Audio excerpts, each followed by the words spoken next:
여러분, 결국 터키 말입니다. 터키 돈이 대폭락하면서 외환위기가 터질 거라는 그런 전문가들의 예상이 많아지고 있습니다. 그만큼 지금 터키는요, 그 어느 때보다 자국 화폐가 완전히 폭락하고 있습니다. 여러분, 이거 한번 보세요. 이게 멀리도 있었던 게 아닙니다. 20일 현재예요. 리라와 달러 환율이, 터키 돈이 리라화거든요. 리라화 달러 환율이 18.4 리라까지 올라갔어요. 엄청나게 올라간 겁니다. 엄청나게. 이게 장중에 이만큼 올라갔었는데 이 정도면 전거래일 대비해서 11% 하락한 거예요. 전거래일. 하루 만에 11%가 하락한 겁니다. 하루 만에. 그야말로 난리가 아니죠. 진짜 난리가 아니었습니다. 이게 이대로 가면 진짜 터키가 바로 외환위기가 온다, 이런 얘기가 나올 정도였으니까요. 그러니까 에르도안 대통령이 바로 TV 연설을 했어요. 리라와 예금을 보호할 새로운 금융수단을 마련하겠다, 이렇게 밝혔습니다. 그러니까 리라화가 또 폭등했습니다. 폭등. 11% 떨어졌다가 또 24% 올라가는 그야말로 진 풍경을 연출했어요. 진 풍경을 하루 만에. 에르도안 대통령이 이렇게 말을 하니까, 아니 뭐 예금 보호해 준다는데 그러면 거기에 대한 거 맞을 거 아니야, 이렇게 생각을 할 거 아니에요. 그러면서 말입니다. 리라와 가치가 떨어질 것을 우려해서 달러로 바꿀 필요가 없다, 이렇게까지 이야기했습니다. 근데 중요한 것은 새로운 금융수단이 뭐가 있을까요? 이게 새로운 금융수단이 뭐가 있을지 에르도안 대통령도 밝히지 않았어요. 도대체 뭐가 있을지, 이거 만약에 제대로 못 마련하면 터키는 외환위기가 올 수도 있다는 이야기가 됩니다. 외환위기가 올 수도 있다. 그만큼 모르겠어요. 뭐 비트코인을 쓸 건가요? 잘 모르겠지만 충격의 도는 점점 커집니다. 실제로 그래프를 한번 볼까요, 여러분? 충격적입니다. 자, 장중 한때 말입니다. 장중 한때 앞서 제가 보여드린 것처럼 18.4 리라까지 떨어졌다가 장중 한때입니다. 그러다가 13.5713 리라까지 다시 회복은 했습니다. 그렇지만 올 1월하고 대비해 보면 리라와의 폭락은 거의 40%를 넘어서서 50%에 가까이 가고 있는 거예요. 한 나라 돈이 말입니다. 하루에도 10% 20% 등락으로 왔다 갔다 한다면 그 나라 돈은 이게 평정심을 찾을 수 있다고 생각할까요? 저는 그렇지 않다고 봅니다. 그만큼 말입니다. 충격이 될 수밖에 없다는 이야기, 충격이 될 수밖에 없다는 이야기. 결국 말입니다. 이게 터키가 외환위기로 가지 않겠느냐, 이런 얘기가 조금씩 나오고 있습니다. 사실 터키 돈이 이렇게 된 데는요, 모르겠어요. 제 상식으로는 도대체 말이 안 되는 에르도안 대통령의 정책 때문입니다. 지금 같은 이 시기에 금리를 내리고 있습니다. 지난 8월까지만 하더라도 중앙은행의 기준금리는 19%였습니다. 그러던 것이 11월에 15%까지 4%포인트를 내렸습니다.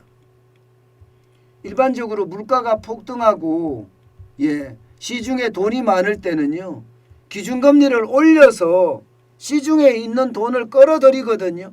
그래서 돈 가치 하락을 막는 거예요. 이게 기본적인 경제 이론입니다. 기본적인 경제 이론이에요. 그런데 에르도안 대통령은 지금 정반대로 가고 있어요. 고금리가 고물가를 유발한다고 주장하고 있습니다. 고금리가 고물가를 유발한다고. 일단 이거는요. 경제학 어디를 찾아보더라도 이런 내용은 없습니다. 예. 도대체가 이런 논리가 어디서 나왔는지 잘 모르겠지만 이 말을 안 듣는다고 터키 중앙은행 총재를 3번이나 갈아치웠습니다.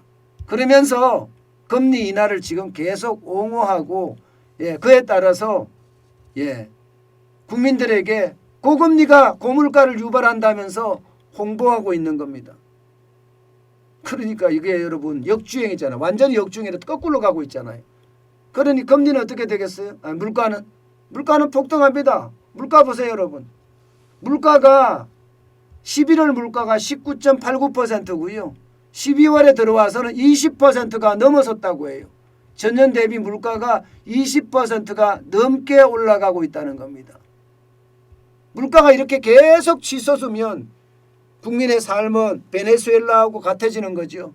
돈은 점점 휴지 조각이 되고 터키에서 떠나는 사람들까지 유럽으로 떠나는 사람들까지 생길 가능성도 있다는 거예요.